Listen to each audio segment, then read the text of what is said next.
जी हां दोस्तों, जगदीप धनखड़ पर मोदी की टीम का महा ब्लंडर, सिंघवी का विस्फोटक खुलासा, क्या पकड़ी गई बुरी तरह सरकार।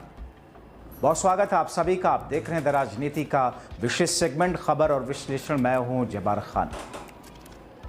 दोस्तों, इस वक्त मैं आपके सामने कुछ ऐसे खुलासे करने जा रहा हूं जिसको लेकर के 26 जुलाई को देश की राजधानी दिल्ली में एक अलग तरह की चर्चा और बहस गर्म हो गई। दरअसल जो खुलासे किए गए हैं और जो बातें कही गई हैं और जिन बातों का हवाला दिया गया है, वो एक नजर में ऐसा लगता है कि वाकई इस पूरे मामले में धनखड़ की जरा भी गलती नहीं। मगर दोस्तों, इससे इतर जो बातें कही गई उस पर मोदी सरकार, कानून मंत्री और सरकार से जुड़े हुए लोग फंसते नजर आ रहे हैं। आपको एक एक करके बताएंगे, मगर किस अंदाज में, किस तरीके से कांग्रेस पार्टी के वरिष्ठ नेता और सुप्रीम कोर्ट के वरिष्ठ अधिवक्ता अभिषेक मनु सिंघवी ने कैसे धागे खोले हैं, पहली बार आपको दिखाते हैं। दरअसल माजरा क्या है, कैसे आपको कई सारे रीजंस, कई सारे कारण, कई सारी चीजें दिखाई बताई जाती होंगी इस्तीफे के पीछे की वजहों के तौर पर, लेकिन जो इस वक्त यशवंत वर्मा, जिनकी वो बड़ी सी खेप पैसों वाली जो पकड़ी गई, जिनका लिंक या कोई एक सिरा सरकार या बीजेपी से जुड़े हुए लोगों की तरफ जाता हुआ लोग देख रहे हैं या ऐसा आरोप लगा रहे हैं। मगर उन तमाम चीजों में क्या इस बीच में लोकसभा और राज्यसभा के बीच भी, दोनों के स्पीकर, सभापति और स्पीकर के बीच भी ऐसा क्या हुआ जिसमें कानून मंत्री की अछूट पकड़ा गया। माजरा क्या है, कैसे राज्यसभा में जगदीप धनखड़ ने जो कुछ किया और कैसे कानून मंत्री पहले कुछ बोलते हैं, बाद में पलट जाते हैं। हाईकोर्ट के जज को हटाने के लिए पेश किए गए महाभियोग पर कानून मंत्री से लेकर लोकसभा में उस मोशन के पेश किए जाने के बारे में पूछा गया। उस वक्त तो अर्जुन मेघवाल बताते हैं कि लोकसभा में पेश किया जा रहा है, मगर उसके बाद कानून मंत्री कैसे पलट जाते हैं, और जबकि इस बात को खुद जगदीप धनखड़ ने पूछा था। सुनिए। पूछा कानून मंत्री मेघवाल साहब से कि दूसरा मोशन लोकसभा में हुआ है कि नहीं, और मंत्री महोदय ने उठकर हां कहा। तो ये तो तथ्य हुए। तो उन्होंने क्या किया, ये क्या कह रहे थे, वो क्या प्रक्रिया कर रहे थे। कल आपको एक बड़ा ज्ञान दिया गया है। पूर्व कानून मंत्री ने यह ज्ञान दिया है कि कोई मोशन एडमिट ही नहीं हुआ राज्यसभा में।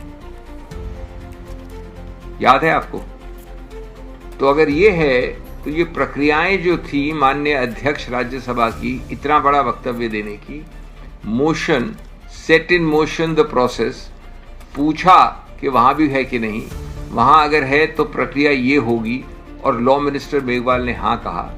तो मैं जानना चाहता हूं कि ये सब जो धनखड़ साहब बोल रहे थे वो क्या हो रहा था। ये कोई एक ड्रामा हो रहा था या शब्दों का इस्तेमाल हो रहा था बिना किसी मायने के, या ये सब कोई एक ऑटो पायलट पे चल रही थी, कोई फिल्म चल रही थी। और कहीं किसी किताब में ये लिखा है कि न्यायाधीश के बतौर अध्यक्ष राज्यसभा को एक निर्णय लिखना पड़ता है before admitting a motion. Motion को एडमिट करने के लिए निर्णय लिखना पड़ता है कारणों के साथ, कोई शब्दावली इस्तेमाल करनी पड़ती है। अरे भाई, जब वो कह रहे हैं कि मेरे पास जो कानून के सब तथ्यों को सेटिस्फाई, संतुष्ट करते हैं, वैसा मोशन आ गया है राज्यसभा में, ये मालूम कर लीजिए कि वहां भी अगर ऐसा है तो हम लोगों को सहयोग के साथ जॉइंटली, संयुक्त रूप से करना पड़ेगा। और आप माननीय कानून मंत्री मुझे बताइए कि ये है कि नहीं। वो कहते हैं हाँ है। तो इसके बाद एडमिशन ऑफ मोशन के लिए क्या बचता है, मैं जानना चाहता हूं। ये कैसा एक विचित्र संज्ञान मिला है हमें कल सरकार से। तो जरा इसके पहले अब देखना आवश्यक है, इसके पीछे, पहले नहीं इसके पीछे देखना आवश्यक है। ये बहुत ही एक घिनौनी, घृणात्मक अप्रोच दिखाता है इस नियंत्रण, कंट्रोल फ्रीक सरकार का।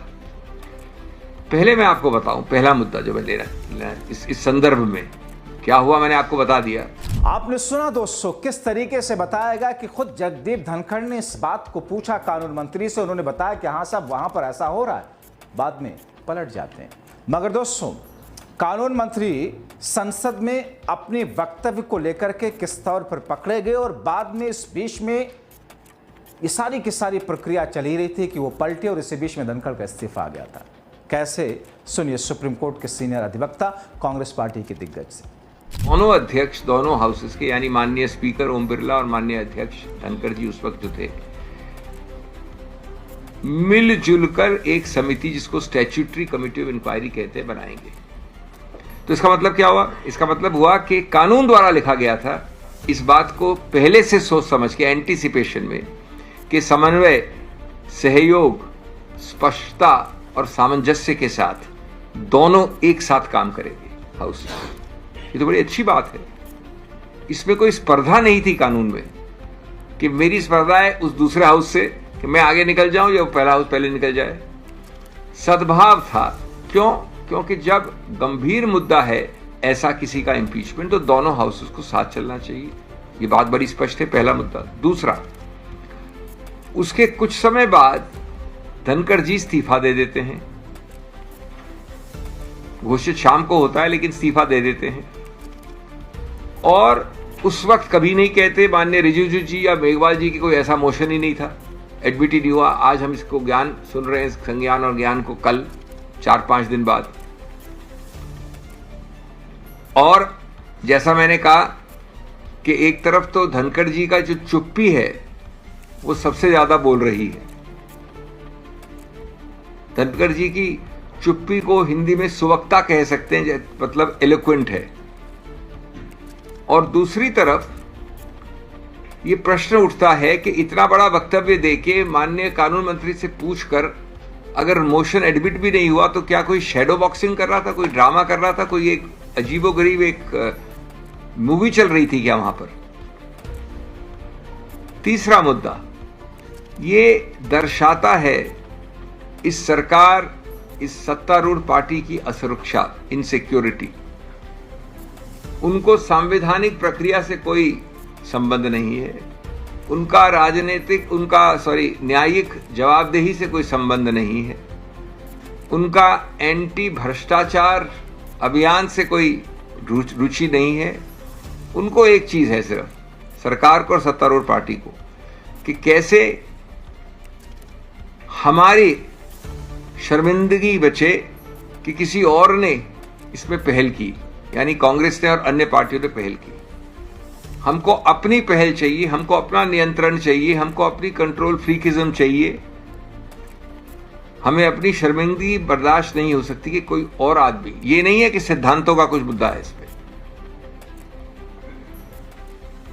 और इससे मालूम पड़ता है कि सिर्फ आख्यान, नैरेटिव उनसे जब छिन जाए तो वो विचलित हो जाते हैं।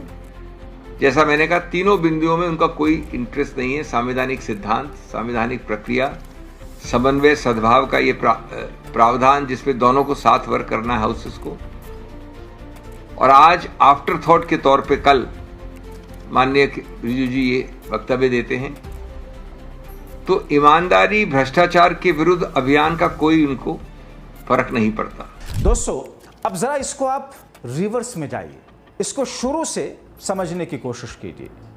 हुआ क्या है? एक समय में सरकार चुप थी, कांग्रेस ने पहल करके इस मुद्दे को उठाया, धनखड़ जी ने उस प्रक्रिया को आगे ले जाने की हिम्मत दिखाई, और फिर उसके बाद में अचानक कि पूरा का पूरा मामला कैसे पलट गया। I direct the secretary general to find out whether a similar motion has been moved in the House of People, the Lok Sabha, and this is being done for the purpose that under the Judges Inquiry Act of 1968. तो दरअसल दोस्तों, जो खुलासा, जो स्थितियां और जो बातें और जो महा ब्लंडर सरकार की तरफ से हुई, जो खुलासा उस पर किया गया, उसकी वजह से एक बार फिर से चर्चा और सुर्खियों में कानून मंत्री हैं, जगदीप धनखड़ हैं, मोदी सरकार के ऊपर उठते हुए सवाल हैं और कांग्रेस का तेवर है। आप क्या कहेंगे? अपनी राय कमेंट बॉक्स में जरूर लिखें। अभी के लिए इतना ही, बहुत शुक्रिया।